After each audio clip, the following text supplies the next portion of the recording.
I am going to ask everybody outside of the candidates to please mute. I see most of you have muted, and also to turn off your video. Not the candidates. The candidates keep their videos on, and I'll keep mine on for a few minutes, and then I'll get rid of them as well. We're getting there. Noah still, I can still see Noah, and I still see Linda, Sue, Veronica. Linda, would you turn your video off so we do not distract other people? The video is in the lower left corner of your screen. Okay, that's pretty good. Yep, Linda's back. Okay, well, and people can put their view onto speaker view, and that will help you to keep from distractions. So good evening. My name is Charlene Griffin. I'm president of the League of Women Voters of the Villages Tri-County area. Tri-County we refer to as Lake, Marion, and Sumter counties. Sumter County is in Florida Senate District 11. So on behalf of the Tri-County League and the Citrus League, we would like to welcome you all to this forum. Thank you for showing up.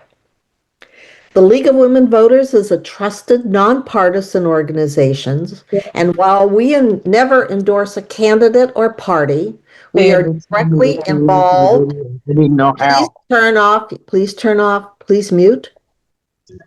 We are directly involved in shaping the important policy issues that keep our community and state strong. As League members, we have opportunities to educate ourselves and others on local, state, and national issues. The League wants everyone to vote, so we actively encourage participation at the polls through voter registration and educational efforts such as this forum and our online voter guide, which we host on Vote 411 during the regular election season. In addition, many of our state and local leagues, including Citrus and Tri-County, have a speaker bureau, and we offer educational presentations to any interested organization on a wide range of topics. I encourage you to go visit our websites and learn what is available. Now, the League is happy to present this forum so voters in the Florida that are within the Florida Senate District 11 district can learn more about their candidates. The meeting is being recorded and will be available both on YouTube and our League websites within a couple of days. And to the candidates, I want you to know we greatly appreciate your willingness to participate in this forum. The election date itself is Tuesday, December 9th. Early voting is beginning the end of November, November 29th, that's a Saturday, and it's going to end on December 6th. You can all check with your county supervisor of elections for details, including which polling places are open. Now, Vicki Zolia, the first president of Citrus County, is going to serve as the moderator and timer for this forum. I will assist tonight by monitoring the chat, and I will ask the candidates questions raised as time permits at the end. At this point, I want to turn the forum over to Vicki. It's all yours, Vicki. Hi. Thank you, Ash Marwah and Ralph Massullo, for being here with us tonight. Each candidate is going to give an opening statement of up to 3 minutes to explain his qualifications and interest in holding the office. This will be followed up by questions with each candidate, which I will be asking you, having the opportunity to respond for 2 minutes. And we will flip so that we take turns. Everybody gets the same amount of turns. Can everybody see the timer? Yes. Ash and Ralph, you can see the timer. Okay. That No, will count down. You can't see it? I don't see it, but you can let me know when my time's up. It's fine. Okay. I'm All not right. sure what the timer is, but it's fine. It might be different on the phone. Everybody else can see it here. I'll try to That's share it fine. again. All participants. Okay. Well, yeah, I see it says timer at the bottom. I don't see any time. So we're going to start off with 3 minutes for opening remarks. And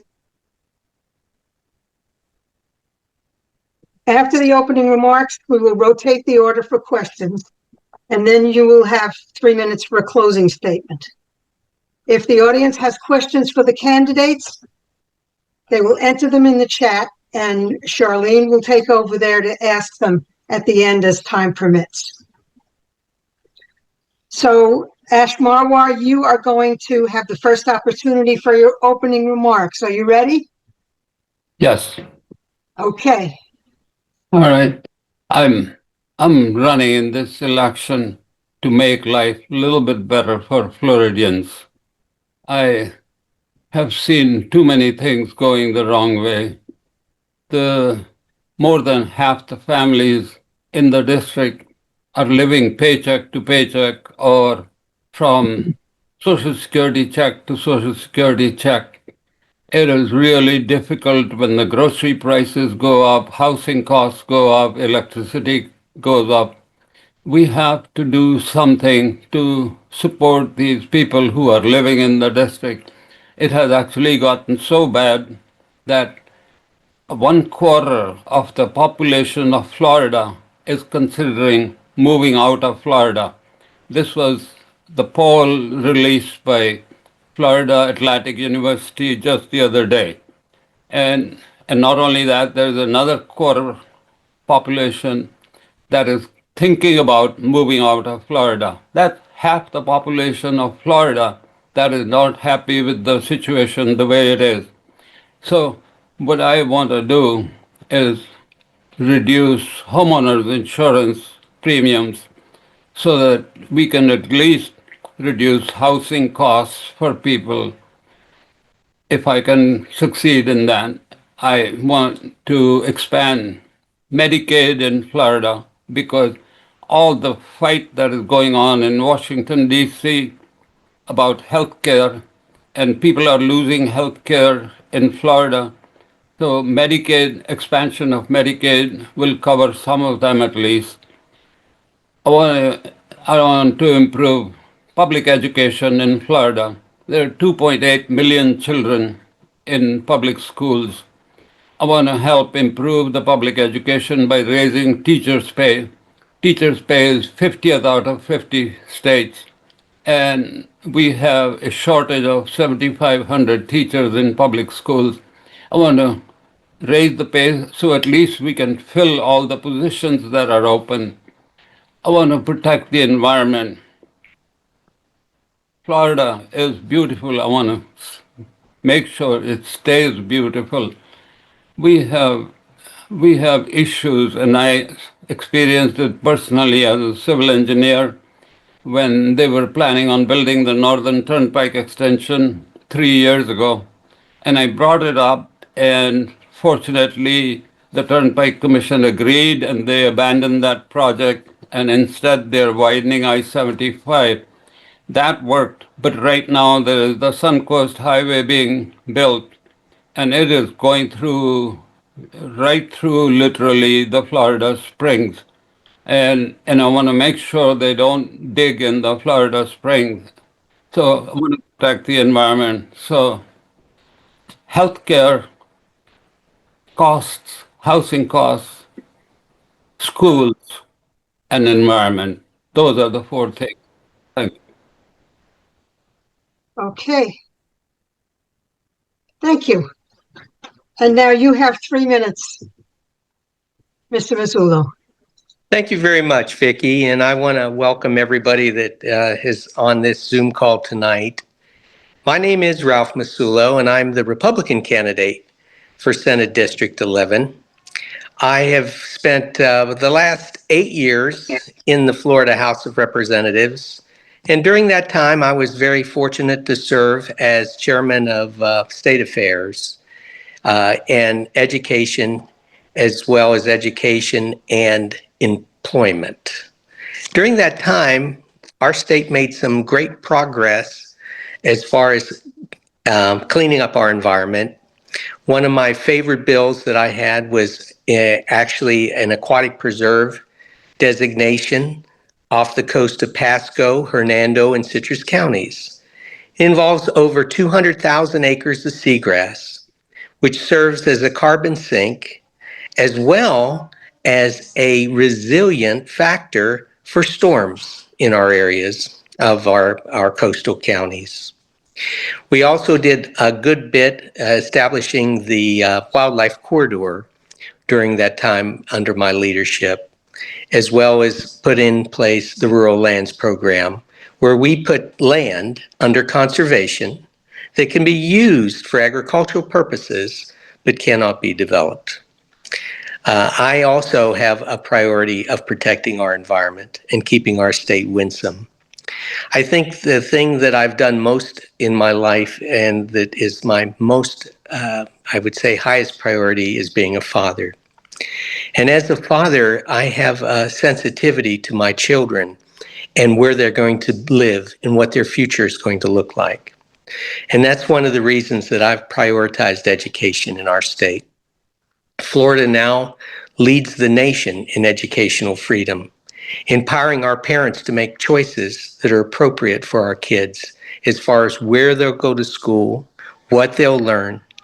But it's more about making them adaptable and dynamic for the future that they will face very, very soon.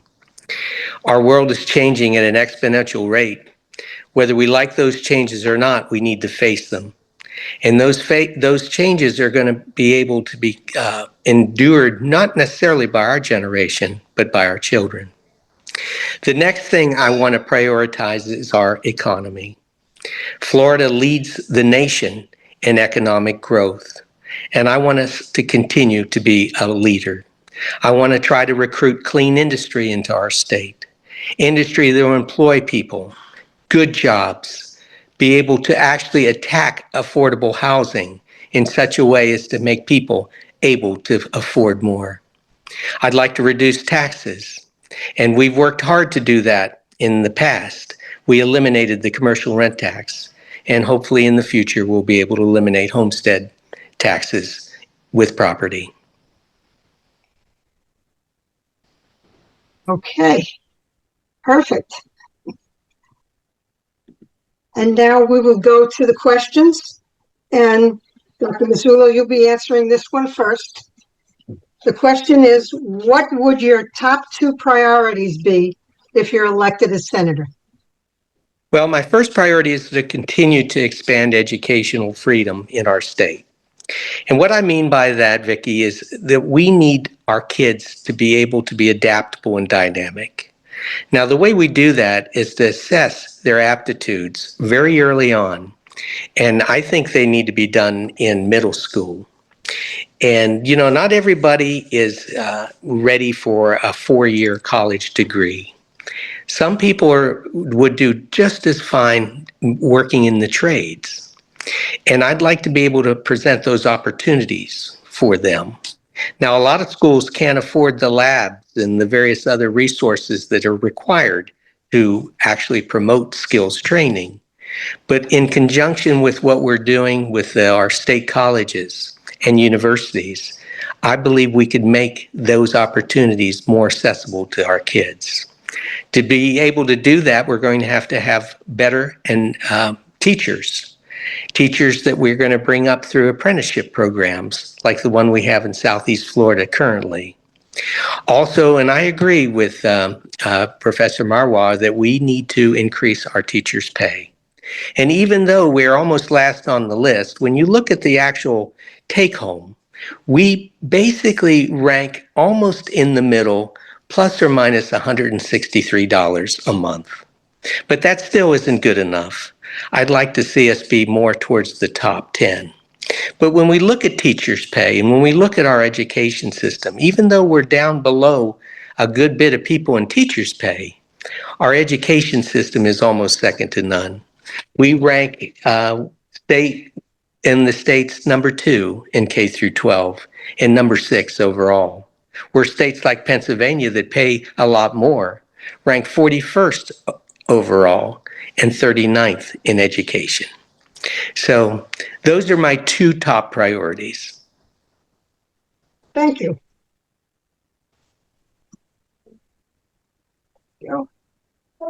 And Mr. Marwah, you have 2 minutes for that same question. My first priority would be to lower homeowners insurance premiums.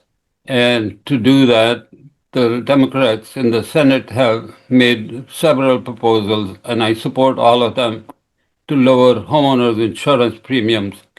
What we really have to do is start a non-profit insurance company to cover hurricane losses, and then your own insurance company will cover fire and theft insurance. Once that is done, the premiums will drop like a rock. And that's what I am aiming to do. That's as a first priority. And my second priority is to improve public education for 2.8 million children in Florida by raising teachers' pay. We cannot be at the bottom of the pile in teachers' pay anymore. And the voucher program is siphoning money out of the program with fraud, abuse, and that money has to be returned to public education. It's $2.5 billion. That is that is enough to give teachers a $15,000 raise, because what is happening right now is qualified teachers are leaving Florida, crossing state line and going to work in Georgia or other states. And we have to stem that loss of teachers. We have shortage of 7,500 teachers in public schools right now. All we are doing is hiring permanent subs who get $10 to $12 an hour, and they are just babysitters, or we have teachers in training instead of teachers. And that's happening in Sumter County. It was in the newspaper. And we have to stop that. We have to bring qualified teachers with decent pay. Thank you. Thank you. Yes. The next question, and this one, Mr. Marwah, you go first with this. There is considerable development planned for the Nature Coast in the coming years. What can be done on the state level to ensure that the rights of businesses are balanced with local control to protect the environment? What we have to do is allow independence to Florida Department of Environmental Protection. We have PhDs working there, allow independence and control over environmental protection to science. What we have happening is we have a Senate committee that oversees environmental protection in Florida, and the environmental laws are routinely ignored. I saw that happening when they were proposing the Northern Turnpike extension.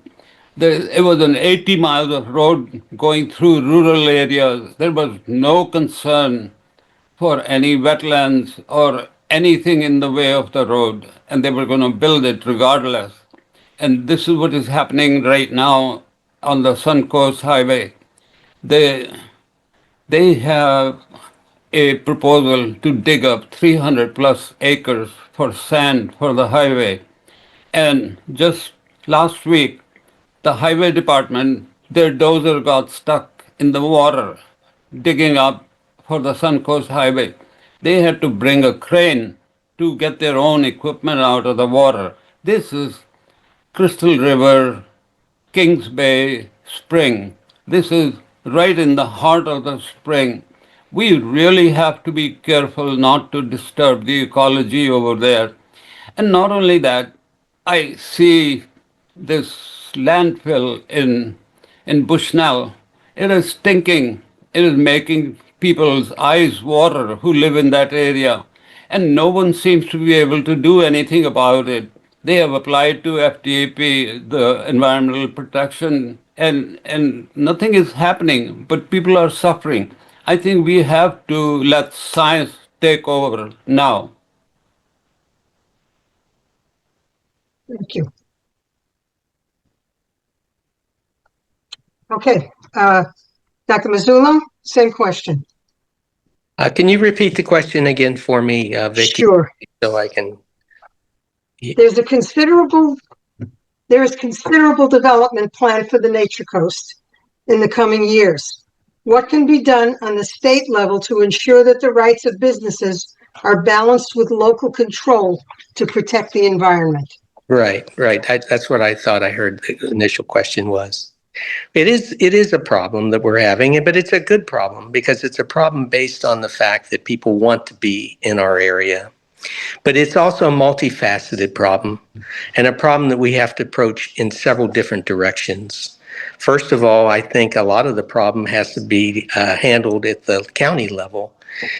County commissions have to make sure that they have a good comp plan that they need to review regularly so they can actually designate certain areas for development and certain areas to have no development. And that's extremely important, particularly as our climate is changing. We're having different periods of weather that create obstacles for growth. Those obstacles oftentimes are regarding our drainage and our infrastructure to actually handle that drainage. We have a system of BMAPs that actually look at the entire state and how drainage comes through our state. Through pervious, which is land that actually is allowed to drain, and impervious, which is land that we've paved over. It's important that we have a balance in that so our ecology is maintained. And I also agree with Professor Marwah in the fact that we need to make sure that we're not polluting as we grow. But that's something that I think we've done a very good job of, not perfectly, but a good job in the past. What the state has done is continue to invest in water and water management, which is extremely important. We've put in the last 10 years over $10 billion in actually looking at drainage in our state. We've also put millions in our particular community in Senate District 11, cleaning up our rivers and streams, opening up the vents in our first and second magnitude springs, and making sure that the bottom of our rivers are clean and the seagrass is allowed to grow to foster that ecology. All those things are extremely important as we continue to move our state forward. And as far as access and highways, I think they're vital to growth. They're not just vital to getting people here. They're vital as routes to get people out in cases of an emergency. And Okay, myself, I'm that's sorry. 2 minutes. Oh, okay. I didn't see the timer, but thank you. Okay, and you're up first for the next question. All right. Florida is considering redrawing their congressional maps ahead of the 2026 elections. What is your opinion and its justification on this issue? Well, the justification that they're using that I may or may not agree with, because I haven't looked at all the details, is the fact that our state is growing. And as our population grows, I think it needs to be represented without any gerrymongering accurately. And I think that's what I know has been a priority of our governor. It was a priority of his in 2020. I think it will be a priority of his this coming year. I'm not sure what the Senate maps and the congressional maps and the House maps are going to look like. But I do believe that the people in our state deserve to be adequately represented based on population. I also personally don't believe that we should use race as a means to justify particular areas. I'm one that believes that we should be blind to race, blind to creed, blind to sex in everything that we do, particularly in looking at a population. I do, however, believe that we should have population representation that deals with U.S. citizens and not necessarily count those individuals that may be here illegally. So I'm shorter in that answer. I'll yield the rest of my time. Okay. Mr. Marwah, do you want me to repeat the question? This is just a political game going on. The governor has the power, the Republicans have the majority, and the redistricting is done every 10 years. It was done in 22. There is no need to do it 3 years later. There is no need to go through the expense. The Florida state budget is in the red already for next year. There is no need to waste this money for redistricting, and it it is just a political game right now to gain power in the next election, and also it will really ruin decades of progress in civil rights, and that is a shame what is happening in Florida. We have to progress together. We have done the redistricting, and we should honor it. We should honor the rule of law that we agreed to, that it will be done every 10 years. And I'm not sure why this game is being played at this point. Thank you. Okay, thank you. And you get the next question first. Homeowners insurance rates are skyrocketing in Florida. What would you do to relieve homeowners faced with higher rates? As to me first, Yes.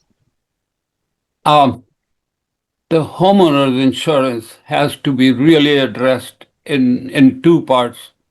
One, the laws passed in 22 in Florida. There were two insurance laws passed in Florida, and they have given extremely high power to insurance companies, and they have taken away the powers of the homeowners.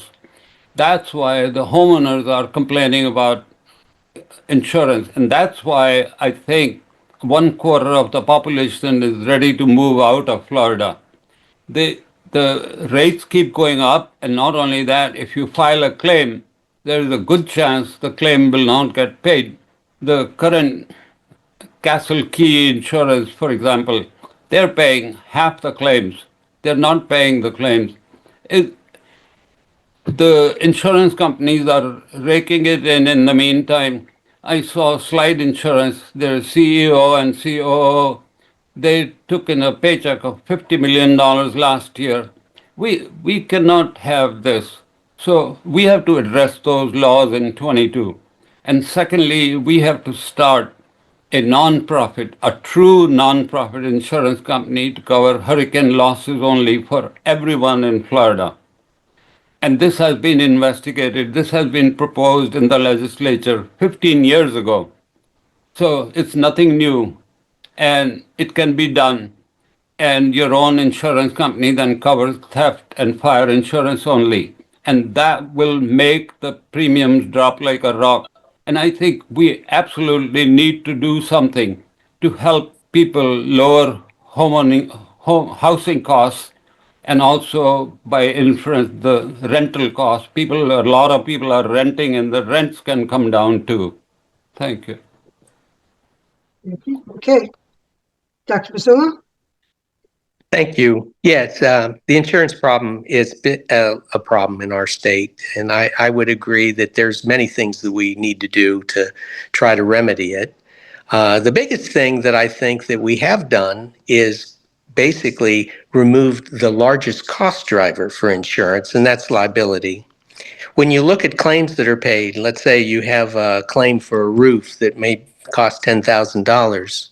The actual cost of that claim can be 2 to 3 times that $10,000 because of the liability that's involved.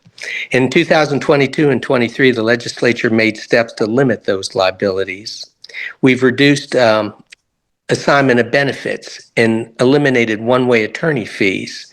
We've also set up standards for Citizens, which is the state-operated nonprofit insurance company, to be able to put more people on what I would say private payer type insurance, which I think is helping get more companies into our state. In a capitalist society, we do well when we have competition. One of the biggest things we can do is continue to pray for better weather, because actuarial tables in our state, we're a peninsula.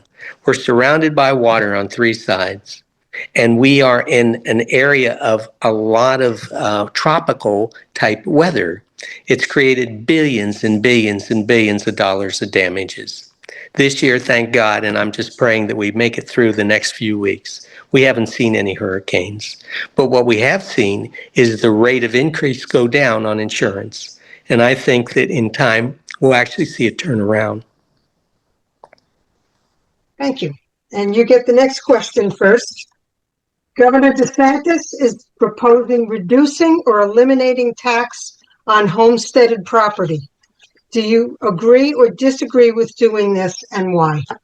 Philosophically, I agree 100%. You know, if our founders that participated in actually setting up our nation 250 years ago were told that they were going to have to pay tax forever on their houses, we may not have gotten the militia volunteers that we had to actually be able to defeat the British.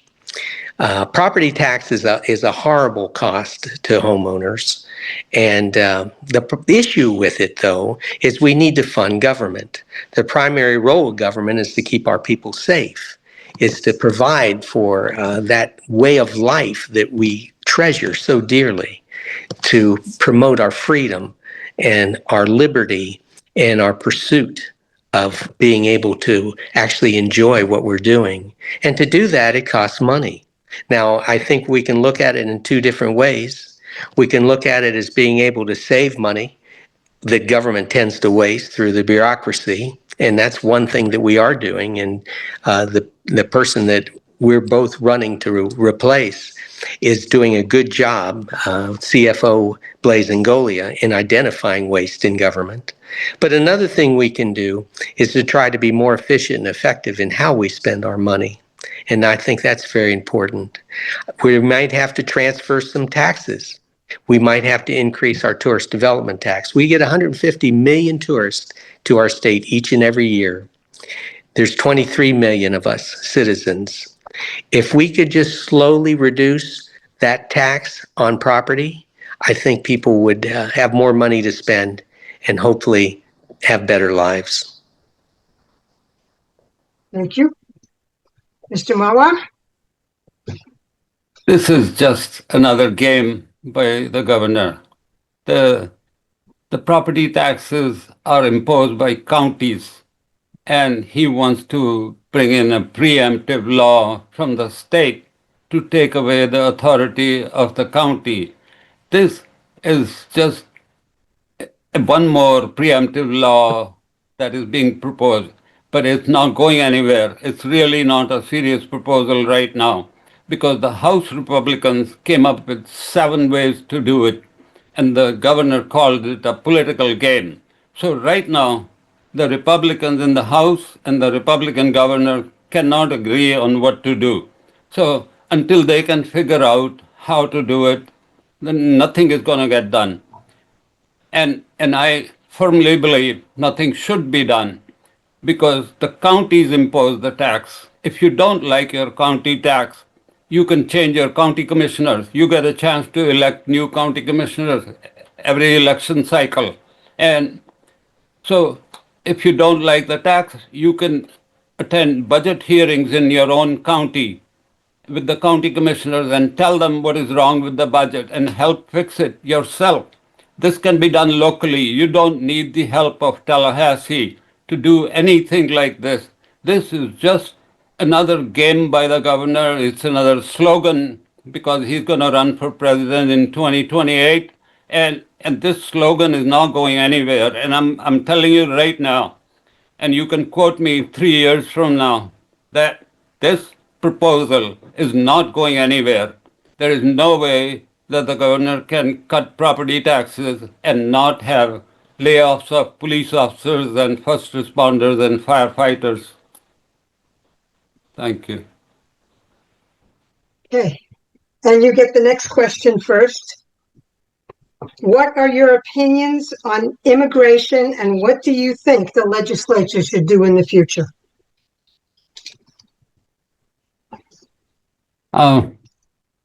For immigration, right, I am first. Yes. We should not be permitting undocumented migrants in the first place. I agree 100% that that should be done.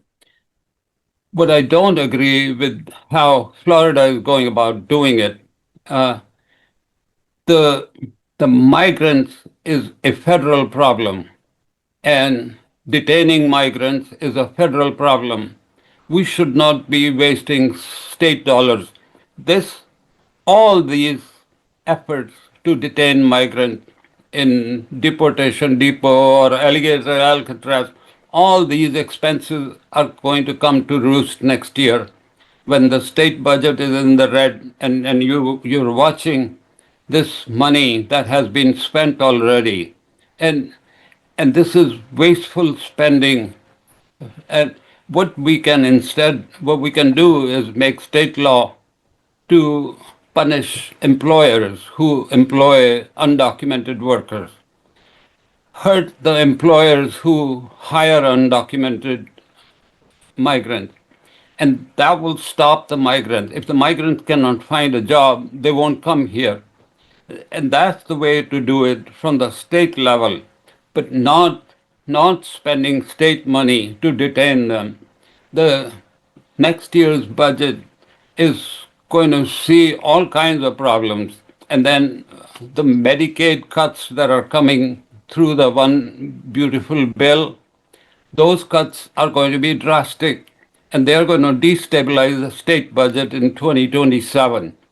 This has to be addressed properly and not waste any state dollars on unnecessary efforts. Thank you.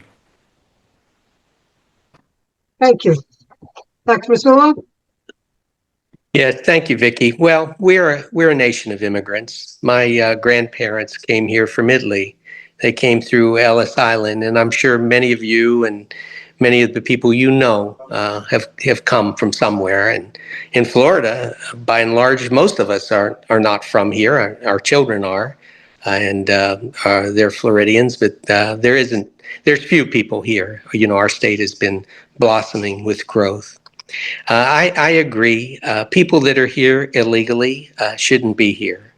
And we have been a magnet in our country for individuals, and you can't really blame them. They're coming here for economic opportunity. They're coming here for health care. They're coming here for asylum. And they have, in the last administration, actually just jammed up the system. But what's horrible about that is so much crime and drugs have also come into our country. Human trafficking, fentanyl, and other types of crimes that have just hurt our population. There's story after story after story of Americans that were killed by illegal aliens that actually should not have been here, and actually were actually arrested several times but never deported. So I agree we should help the federal government, when it is a federal type issue, enforce the laws. But I also believe that the federal government, at some point in time, needs to look at comprehensive immigration reform. That will not be easy, but it's something that we need to do as a nation to get us to continue to move forward. Okay, thank you. And you get the last question first. Okay. How should the Florida legislature address the budget shortfalls experienced by local school districts in 2025? All right. Well, like all questions, this one I think has a little bit more relativism than most. The Florida legislature, by and large, doesn't believe there's a shortfall in education. And there has been some allocations that went through the voucher system. It was about $47 million that was allocated in ways that needs to be brought back. But the budget we spend for education last year was $29.5 billion. When we continue to increase the amount of money that we put in education each and every year. But my mother used to always tell me that the proof is in the pudding. And when we look at education in our state, we were #1 in higher ed for 10 years in a row. We lost that a little bit in the last year or two. A lot of had to do with COVID and some of the effects that were lingering from that. In K through 12, we've made great progress, and our kids are doing better than ever. But I think by incorporating AI and some of these other tools that actually serve as tutors to our children and teachers' aides to our teachers, we're going to see our state thrive, and we're going to see reading for third graders improve and math for fifth graders improve. And it's going to take investments on that. So I don't see it as a shortfall. I see it as growth pains, and those pains will bring us to where we need to be. Thank you. Same question, Mr. Marwah? There is a real shortfall because of vouchers. Vouchers are full of fraud, abuse. There are 250,000 students in private schools, and I don't mean charter schools, in private schools, who are getting vouchers. And that is a $2.5 billion drain on public education because the money for vouchers and public education comes out of the same pot. And that has to stop. In fact, I would suggest we should pause the voucher program right now and find out what is going on. Because here is what happened. Last year, in October, they counted the students for the funding, for education funding. And they found out that 30,000 in public schools are getting vouchers also. That was a $250 million mix-up. Then they did the counting in February 2025, this year in February, and the results must have been absurd because we still don't know what they found. State of Florida has not made that report public still. Till this date, we don't know what happened. The whole system is fraught with waste, fraud, and abuse, and we have to stop that. And that money can come back to public schools, raise teachers' pay, and at least we can fill 7,500 positions for qualified teachers in public schools, improve public education for 2.8 million children in Florida, and not waste on what is going on today with this voucher program under the HB1, which actually Mr. Massullo, he promoted it, he championed it, and that has been the bottom line cause of the trouble of funding for public schools. Thank you. And now we're going to shift to the questions that were entered into the chat, and I'm going to turn this over to Charlene. If multiple versions of the same questions were posted, she'll consolidate them into a single question. And the time for the questions will be the same 2 minutes that you had for these other questions. Charlene? Can you hear me? Loud and clear. Hey, well, we have quite a few questions. Vicki, I'm going to put it on you to tell me when we should stop the last question so the candidates have time to do their closing remarks. Okay. If you would, thank you. The first question is the first one entered into the chat, and it's for both candidates. I will start with Mr. Marwah, and the question is, in 2025, the Florida legislature passed Senate Bill 180, which restricted the laws and regulations that local officials could make to protect their environment. What are your thoughts on these sets of laws that were referred to as Senate Bill 180? And I will start with Mr. Marwah. This is just another preemptive law that the state has brought in to take away the powers of the local authorities. And this is absolutely wrong. We cannot keep doing these preemptive laws.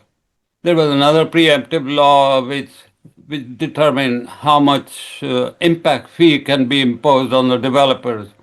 And this latest proposal to have property taxes cut by the state when the county imposes those property taxes. This is just in line with the same thinking that they can keep on making preemptive laws, take away the powers of local authority, and somehow manage it through Tallahassee. And I can tell you this, that one size fits all never works, and it will not work. So this 180 has to be withdrawn and terminated. Thank you. Dr. Massullo, would you like me to repeat the question? No, I have it, Charlotte. Thank you. Okay, thank you. Charlene, I'm sorry. Yes, Either way. well, oftentimes even the best laws need to be massaged and adjusted from time to time. The purpose of that bill was to get people back on their feet after a natural disaster, to keep them from having to have issues and being able to get in their homes quicker. And a lot of the policies in that bill are very, very good, but it did misjudge several things. And I believe the legislature this year is going to go back and adjust those things to make sure that those local authorities have rights to be able to do what they need to do on development. But I do believe that there's so much good in that bill. And then when you look at it, as it is with most of the bills, it's not a one size fits all. It is a many different little points that help the people. They help the people. And that's what government is supposed to do. Thank you, Dr. Massullo. Not that I want to pick on you, but the next question is directed to you. And from there on, they're directed to both candidates. This question came from an audience member that was out at your website, and he would like examples to clarify a statement that he said is on your website, that Florida has become a target of out-of-state radicals that want to dictate how Florida residents live. In other words, what Florida residents can and cannot do. Would you please comment on that question? Well, we are a target. We're a target for a lot of different political action groups. We're a target for a lot of special interest groups because the world looks at Florida. We're a leader in so many different things, and a leader in our country and a leader in the world. And a lot of that's come about in the last really almost 16 years with Governor Scott and now Governor DeSantis. So those groups spend a lot of money. They spend a lot of money in trying to influence our media. They spend a lot of money trying to impose certain, I would say, without being specific, certain changes to our lifestyle. And I think that we need to be aware of that. And we're not unique in that people are trying to influence us. It happens all over our country today. But I think as Americans, we need to make sure that we know who we are. And I think that's why we teach civics in Florida. We're one of the few states in the country, one of 7, that actually requires civics to be taught. So Americans know, Floridians know, that they're in control of their destiny, and they shouldn't allow other people to try to tell them what they need to do. Okay, thank you, Dr. Massullo. Now I'm going to ask first Mr. Marwah this following question. This question is regarding mid-decade redistricting. The Florida Constitution, as persons cited the Article 3, Section 16 through 20, states, the legislature at its regular session in the second year following each decennial census by joint resolution shall apportion the state. So the decennial census was in 2020 and the maps were drawn in 2022.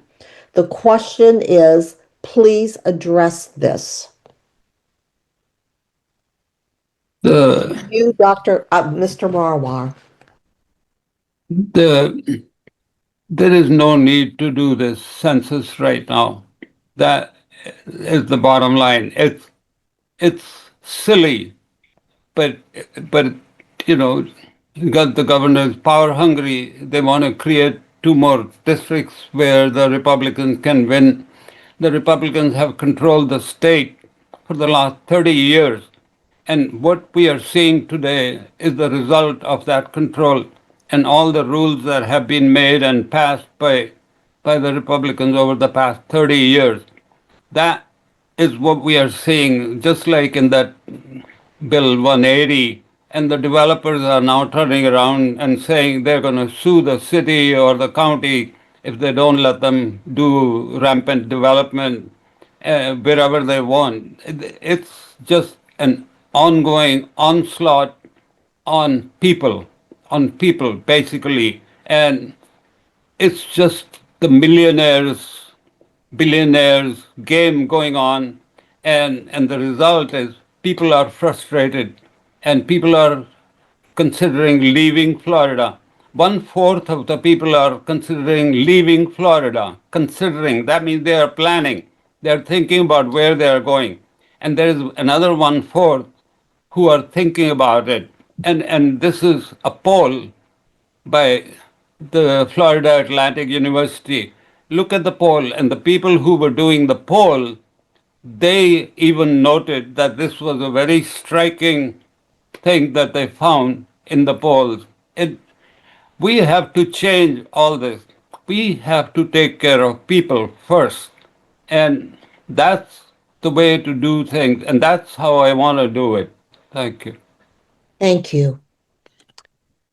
Dr. Massullo, the same question, asking about to comment on the specific laws in Article 3 of the Florida Constitution about when the redistricting should be done. Yeah, that actually did happen. And we had the census in 2020. And then we basically went over the districts in 2022. We answered a good bit of that question in your question number 3. The governor and the legislature, though, does have statutory authority to be able to redistrict at any time based on marked changes in population. And so I think that's what they're considering now. I'm not sure it's going to happen. Whether it's political or not, I'm not going to comment on that because I don't know all the facts as yet, considering I'm not in the legislature right now. But I will tell you that I know it's being carefully considered. Okay, thank you.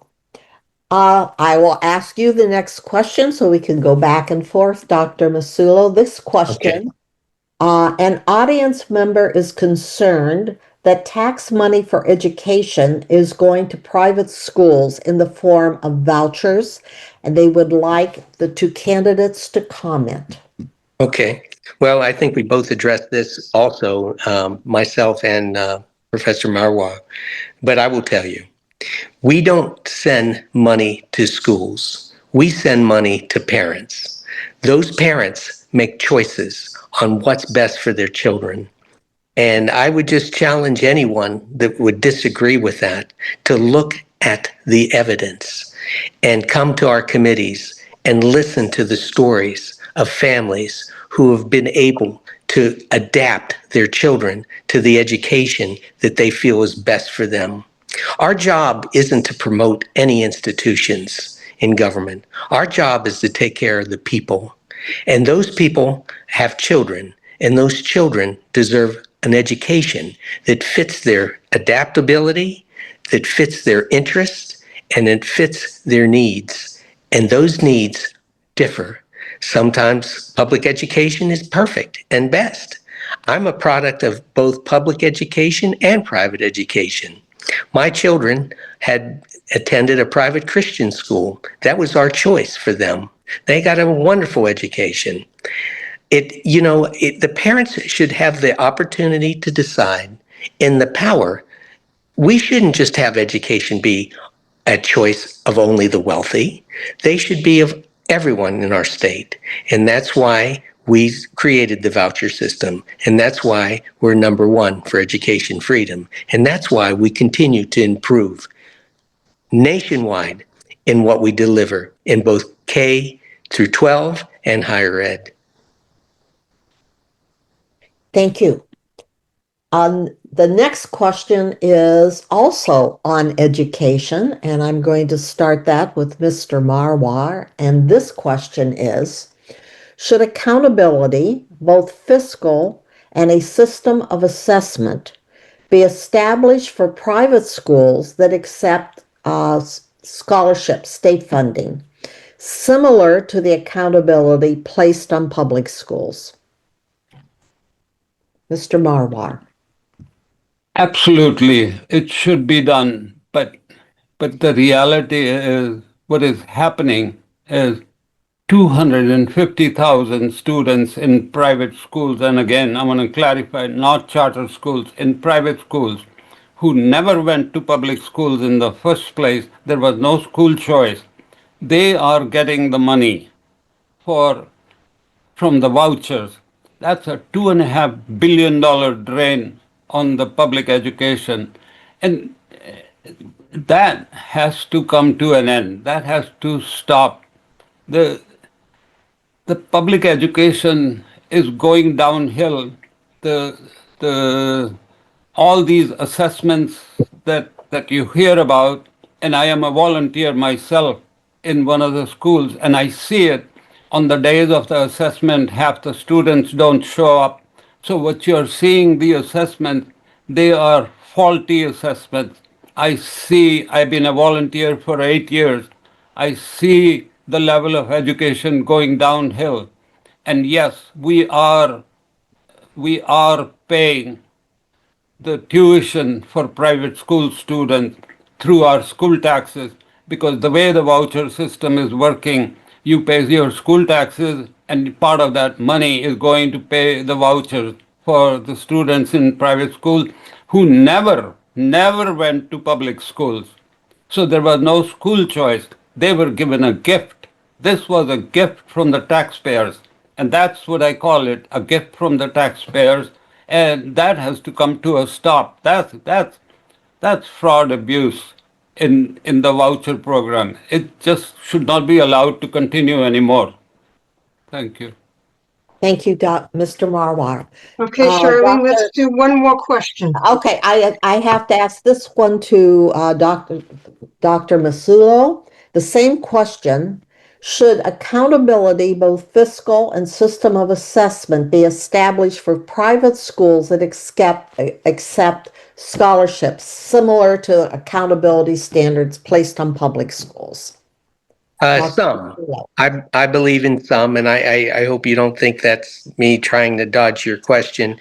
Certainly in assessments, and which we have, and whether or not that some people may not think that they're accurate, I actually think they do. A high school degree is a high school degree. Whether you get one through a charter school, private school, public charter school, however you get it, that degree basically means that you met the requirements that our state has set up to graduate from high school. And we don't want our high school degrees to be different either. We want, if you want to be a nuclear scientist or you want to be a plumber, it doesn't matter. We'll have different graduation requirements massaged as we go along. We'll have perhaps more industrial certifications. I'd like to see more requirements for those in our degree program. But in any case, they should be assessed evenly. Fiscal is a different story. And that has a lot to do with building codes and various other things that are different. But I will say this. Those people that are going to those private schools, They are also taxpayers, aren't they? They're paying tax, just like everybody else is. And as I said before, the money doesn't go to the institution, it follows the child, and it's up to the parent to decide what's best for them. Okay, there's one question that had come in before you called time, Vicky, and I see we have 14 minutes, and it's only for Dr. Massullo. It's a clarification, so if it's okay, I'll ask that and then go to their closing statements. Dr. Massullo, there was one follow-up question on the mid-decade redistricting.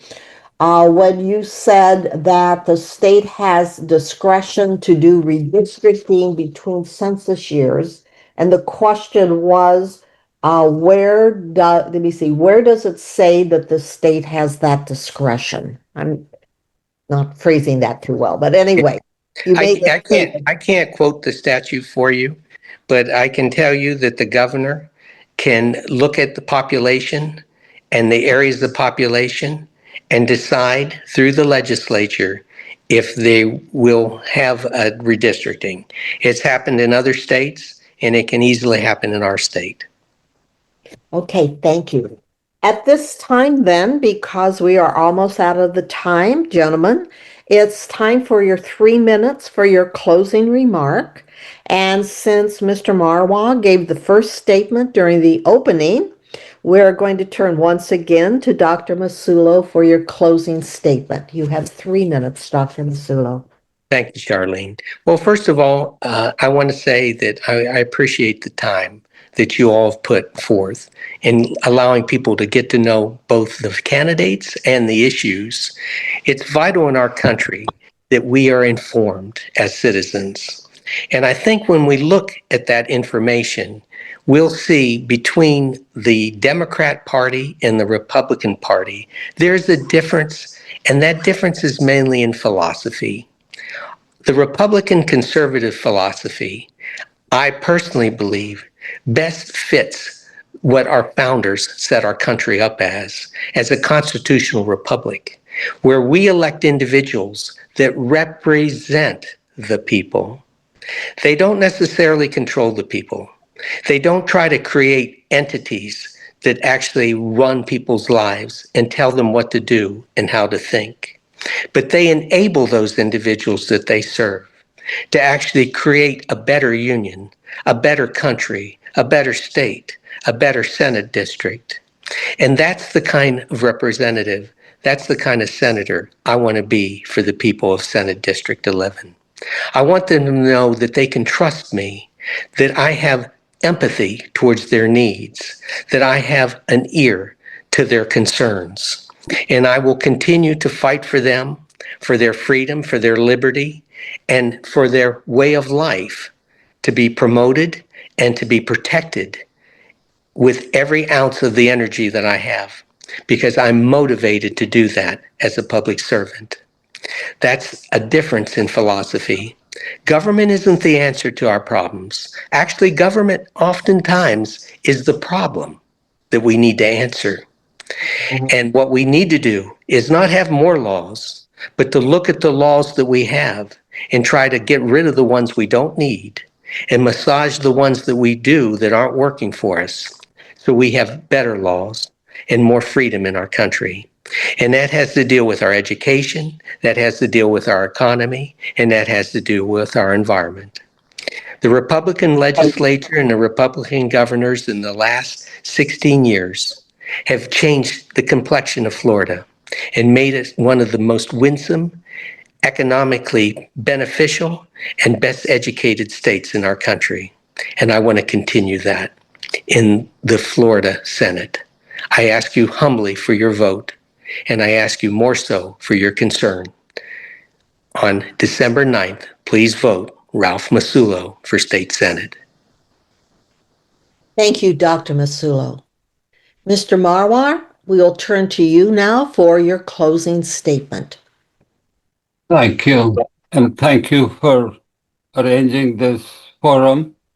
I have been a volunteer all my life. I have done volunteer work um, as a soccer coach, as planning commission, city commission, as a volunteer teacher, tax preparer, treasurer, and I am looking at this job as continuation of my volunteer work. I am interested in issues that put food on the table. That's the bottom line. The bottom line is how can we make life better for all Floridians? I want to lower homeowners insurance premiums as the number one issue. I want to raise teachers' salaries in public schools. That's the second issue. I want to improve health care for people. The, the premiums for people are doubling. People who are on ACA, their premiums are doubling unless the Congress will do something. And when the premiums double, in Florida, 1.3 million are going to drop their insurance because they simply cannot afford it. And I bet those are the people who are looking for ways to get out of Florida. Those are the issues. So, and I want to expand Medicaid so some of those people can still be covered for health care. And then I want to protect the environment. The Florida is beautiful. Let's keep it beautiful. Let's not dig up 300 plus acres in Crystal River, Kings Bay, Spring area, and make a man-made lake and ruin a perfectly pristine Florida spring. Those are the things that are important. You know, we we have to help the scallops grow. That's what we need. We have to protect the environment. It's not all development. That's why I fought against the Northern Turnpike extension, and that was stopped. I also fought against the wastewater treatment in Lake Pennsauken last year, and that was stopped. There are so many things, and these are all Republicans. No matter what anybody says, the Republicans have been making laws in Florida for the last 30 years. What you are seeing today is the result, the end result of what the Republicans have done all these years, and we have to change direction. Thank you. Thank you. I will turn this back over to Vicki now. Wow. This was great. I want to thank both of our candidates for participating in this forum. We appreciate your time and your effort in being a candidate. Absolutely. I want to thank you for planning this. We're so happy to have been able to team with the Villages Tri-County. This is recorded, and tomorrow morning I will get it on YouTube, send out, what I see? What did I see? Something, a heart or something. I will send it out. It'll be on your hearts. Isn't that sweet? Can you see them, Zoe? Yeah.